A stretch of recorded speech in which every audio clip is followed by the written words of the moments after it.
زيارة نانسي بيلوسي الأخيرة لتايوان كادت أن تودي بحياتها بعد أن هددتها الصين بإسقاط طائرتها، والسبب حقد الحزب الشيوعي عليها منذ ما يزيد عن 30 سنة، لأن بيلوسي تذكرهم بكابوس أحداث ساحة تيانانمن عندما اتحد مليون صيني للمطالبة بحرية التعبير في أكبر تجمع لهم في ساحة تيانانمن.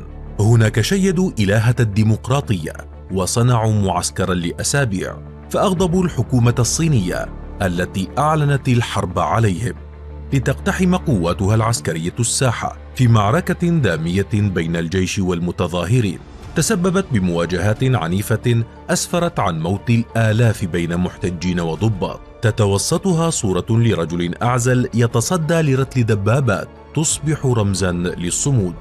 كل هذا صار في طي النسيان بعد أن شدد الحزب الحاكم الرقابة الإلكترونية، حاذفا كل معلومة لها صلة بتلك الحرب، حتى صار أغلب الجيل الجديد لا علم له بواقعة ساحة تيانانمن. إلا أنه ورغم ما سبق فقد عادت اليوم الاحتجاجات إلى قلب الصين، وفي هذه المرة تدخل السلطات الأمريكية على الخط. ولكن قبل أن نروي لكم تفاصيل معركة ساحة تيانانمن الراسخة في التاريخ، سيتعين علينا أولا معرفة ما الذي أدى إلى هذه الأحداث المروعة. الطريق نحو الديمقراطية. في ثمانينيات القرن الماضي وقبل الازدهار الاقتصادي الصيني ببضع سنوات، كانت الصين تمر بتغيرات كبيرة، فقد سمحت الحكومة بالاستثمارات الأجنبية وبإنشاء الشركات الخاصة، آملة أن يحسن ذلك من وضعها الاقتصادي ومستواها المعيشي، لكنه أيضا جلب معه أملا للمواطنين في مزيد من الانفتاح السياسي. وأثناء الانقسام بين المؤيد والمعارض لمطالب الشعب داخل الحزب الشيوعي الحاكم، كانت العاصمة بكين تشهد احتجاجات بالآلاف يقودها طلاب ومواطنون آخرون ممن عايشوا الوضع خارج الصين. ثم بعد وفاة الأمين العام السابق للحزب الشيوعي الصيني هو ياو بينغ صاحب الإصلاحات الاقتصادية والسياسية، بلغ عدد المحتجين مليونا في أكبر تجمع لهم في ساحة تيانانمن الشهيرة التابعة للعاصمة بكين، مطالبين بمزيد من حرية التعبير وتخفيف الرقابة، وهي المطالب التي اختلف حولها المسؤولون بين من طالب بالرضوخ لمطالبهم ومن شدد على قمعهم، وهو ما حدث. لتتحرك على إثر ذلك القوات العسكرية نحو ساحة تيانانمن. معركة تاريخية. في 4 يونيو عام 1989 حاصر الجيش المتظاهرين، وفي محاولة منه للسيطرة على الوضع اضطر لإطلاق النار عليهم واعتقال ما أمكن منهم. لكن ورغم أن عدد الجنود قد بلغ على الأقل 10,000 جندي إضافة إلى 50 شاحنة وبعض الدبابات، فقد صمد بعض المتظاهرين وأظهروا شجاعة كبيرة أمام بطش الجنود، حيث هجموا على العسكر بالحجارة والزجاجات الحارقة، حتى أنهم أضرموا النار في إحدى الشاحنات العسكرية.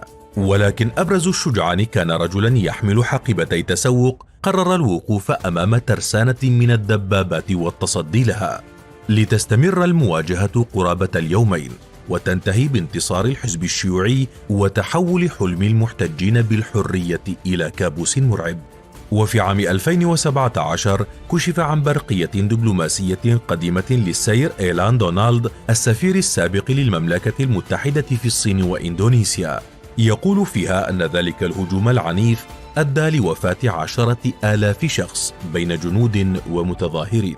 انشغلت الحكومة الصينية بعد ذلك بتحطيم رمز حركة المحتجين تمثال إلهة الديمقراطية، وحظر وحذف أي معلومة حول تلك الأحداث من على إنترنت الدولة. لذلك فالحقائق حول هذه الواقعة معتم عليها وغير معلومة للشعب الصيني باستثناء من عاصر تلك الأحداث.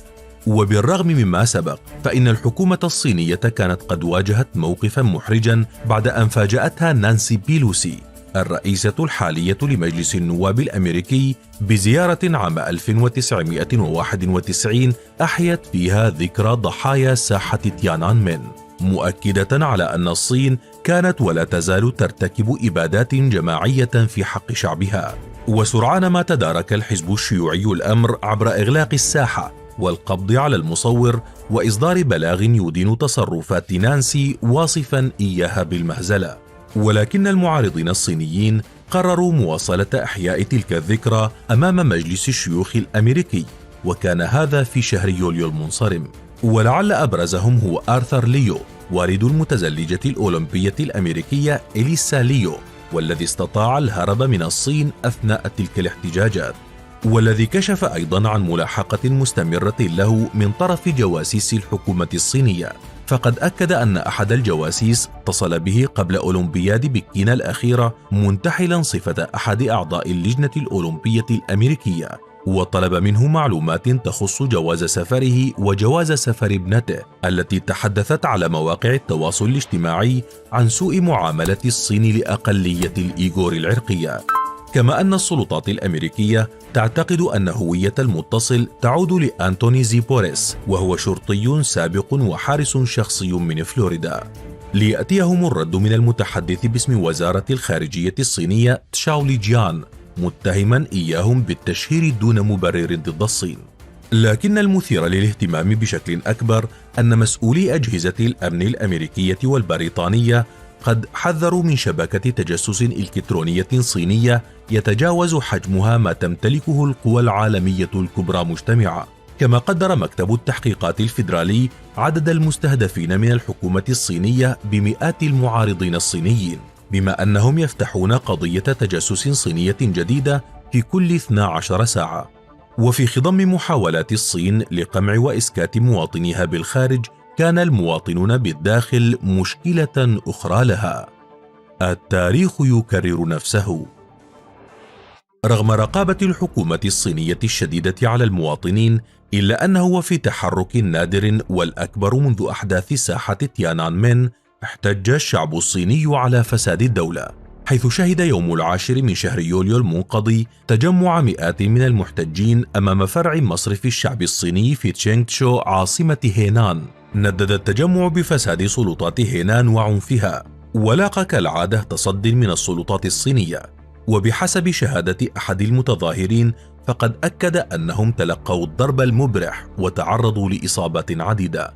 أما مسألة تجمعهم فقد كانت بسبب تجميد البنك للسحب النقدي نتيجة للتباطؤ الاقتصادي الذي شهدته البلاد مؤخرا، مما أدى إلى إفلاسهم. وكعقاب لهم على تلك الاحتجاجات، قرر المسؤولون تحويل تصاريح مرورهم الصحية إلى اللون الأحمر بغية منعهم من الولوج للأماكن العامة.